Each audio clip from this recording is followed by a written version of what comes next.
રાજકોટ મહાનગરપાલિકાની મોટી કાર્યવાહી, મોટા માથાની સંપત્તિઓ સીલ કરવાની શરૂઆત કરી રાજકોટ મહાનગરપાલિકાએ।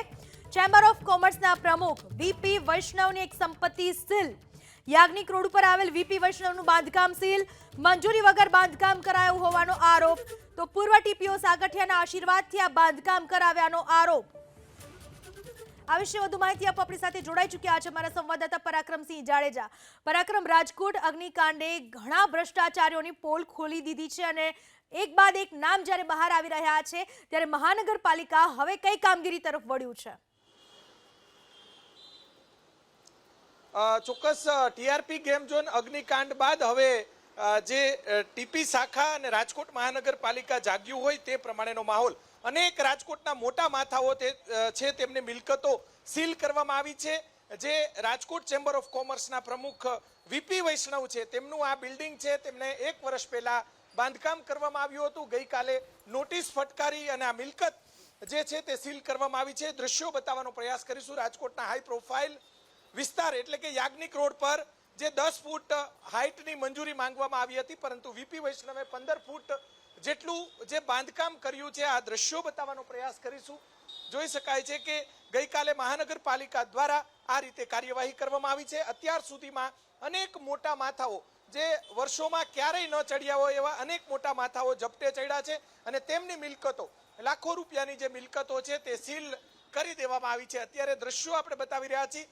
જે મહાનગરપાલિકાના અધિકારીઓ દ્વારા આ મિલકત જે છે તે સીલ કરવામાં આવી છે અને રાજકોટ ચેમ્બર ઓફ કોમર્સના પ્રમુખ વીપી વૈષ્ણવ છે તેમના દ્વારા આ મિલકતનું બાંધકામ કરવામાં આવ્યું હતું।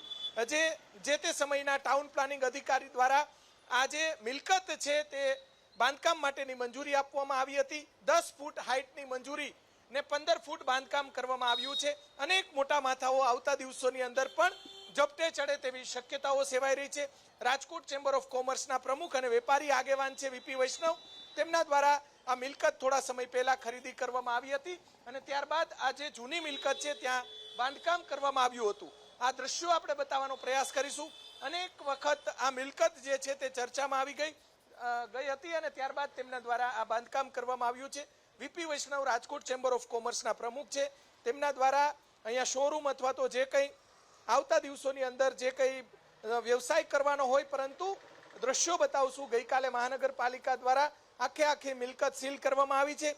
રાજ્ય સરકારના આદેશ બાદ મહાનગરપાલિકા કોઈને પણ છોડવા માંગતી ન હોય તે પ્રમાણેનો માહોલ અત્યારે જોવા મળી રહ્યો છે। આવતા દિવસોની અંદર શહેરની અંદર અનેક મોટા માથાઓ છે તેમની મિલકતો આ રીતે સીલ થાય તેવી પૂરેપૂરી શક્યતાઓ છે। મીડિયાના અહેવાલો બાદ એક ધડાધડ મિલકતો સીલ કરવામાં આવી રહી છે। અહીંયા નોટિસ પણ ફટકારવામાં આવી છે। આ નોટિસની અંદર પણ લખવામાં આવ્યું છે, આખી હકીકત લખવામાં આવી છે અને આ હકીકત જોઈ શકાય છે કે મહાનગરપાલિકા દ્વારા ગઈકાલ મોડી સાંજે આ કાર્યવાહી કરવામાં આવી છે અને અધિકારીઓ છે તેમના દ્વારા જે મિલકતો સીલ કરવામાં આવી છે। એટલે કે મહાનગરપાલિકા મોટા માથાઓને પણ આવતા દિવસોની અંદર કોઈને પણ છોડવા ન માંગતી હોય, કેમ કે રાજ્ય સરકારનો સ્પષ્ટ નિર્દેશ અને સ્પષ્ટ આદેશ છે કે કોઈ પણ મોટું માથું હોય તેમની મિલકતો ગેરકાયદેસર રીતે ચણવામાં આવી હોય, જે મંજૂરી લીધી હોય તેના કરતાં વધારે માર્જિનથી ચણવામાં આવી હોય, આવી કોઈ મિલકતો છે તેમના પર કાયદેસરની કાર્યવાહી કરવામાં આવે અને મહાનગરપાલિકા દ્વારા કાયદેસરની કાર્યવાહી હાથ ધરવામાં આવી છે। જી પરાક્રમ, આપ અમારી સાથે જોડાયેલા રહેશો। રાજકોટમાં જીએસટી વિભાગના પણ દરોડા, એસ્ટેટ બ્રોકરને ત્યાં જીએસટીના દરોડા, ભ્રષ્ટ અધિકારીઓ સાથે જોડાયેલા એસ્ટેટ બ્રોકરને ત્યાં દરોડા, મોદી એસ્ટેટ બ્રોકરને ત્યાં દરોડા પાડવામાં આવ્યા। સાગઠિયા અને તેના સાગરીતો સાથે મિલીભગતની આશંકા સેવાઈ રહી છે। એસીબીની તપાસ બાદ હવે જીએસટી વિભાગ પણ હરકતમાં આવ્યું છે। આ વિશે વધુ માહિતી આપવા આપણી સાથે જોડાયેલા છે અમારા સંવાદદાતા પરાક્રમસિંહ જાડેજા। પરાક્રમ, સાગઠિયાની સાથે જેટલા પણ વિભાગો, જેટલા પણ લોકો, અધિકારીઓ જે પણ જોડાયેલા હતા એ તમામની નીચે હવે તપાસનો રેલો આવ્યો છે। જીએસટી વિભાગની કઈ રીતની કામગીરી? ચોક્કસ, મોદી એસ્ટેટ છે તે રાજકોટ એસ્ટેટ બ્રોકરમાં ખૂબ જ મોટું નામ છે।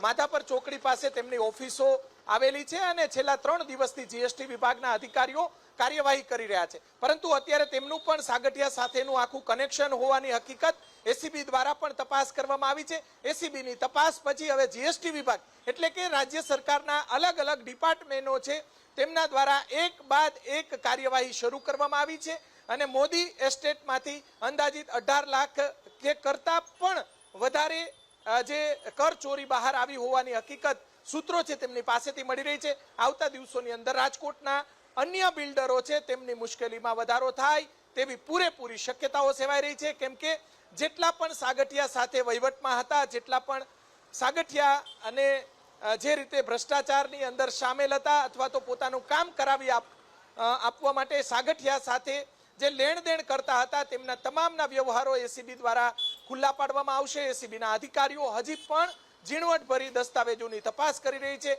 આવક જાવકના જે દસ્તાવેજો છે, બેંક ડિટેલ છે, તેમની પણ એસીબીના અધિકારીઓ તપાસ ચલાવી રહ્યા છે. હવે જીએસટી વિભાગ પણ આ તપાસમાં સામેલ થયું છે. આવતા દિવસોની અંદર અન્ય જે બિલ્ડરો છે અથવા તો અન્ય જે સાગઠિયા સાથેના જે લેણદેણના જે વ્યવહારો છે તેમની પણ આવતા દિવસોની અંદર તપાસ થાય તેવી પૂરેપૂરી શક્યતાઓ સેવાઈ રહી છે. જી પરાક્રમ, આભાર આપનો તમામ માહિતી બદલ. તો સાગઠિયા સાથે જે પણ ગઠિયાઓ જોડાયેલા છે તમામ ગઠિયાઓની પોલ હવે ખુલી રહી છે અને તપાસ ચાલી રહી છે.